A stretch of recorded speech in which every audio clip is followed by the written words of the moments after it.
15 possible sites that government leaders have looked at already for these prisoners. That includes the Army base in Fort Leavenworth, Kansas, and the U.S. Justice Department's Supermax prison. That was in Florence, Colorado. The Now's Todd Walker is at that facility in Colorado. It already houses terrorists and some of the worst criminals this country's ever seen. But city leaders say this is different. This is the federal Supermax facility just outside of Florence, Colorado. Security does not get tighter than what's inside those walls. And the people who live here in Florence aren't as concerned about who goes inside the facility as they are who shows up outside. It is hard to see many signs of life at what is known as the Alcatraz of the Rockies.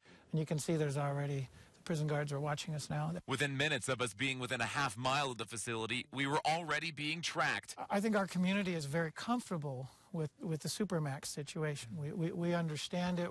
We know what a great job the guards do. The prison has been here for more than 20 years. What goes on inside doesn't worry the people of Florence.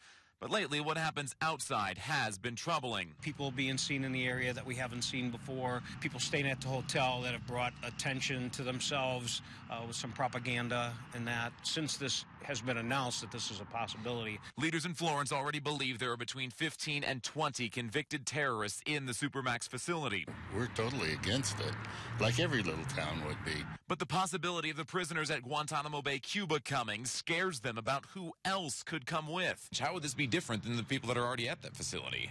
Well, I think the big concern for us is, as the chief mentioned, whenever you get a concentration of these types of folks, it puts more of a target on the back of our community. These leaders and others in town feel like they won't have much of a choice if it happens. But if it does, they want the federal government to protect them. Our community then becomes a much greater risk for terrorism, etc. And if they're going to do this, we really expect some dollars to come to help protect our people.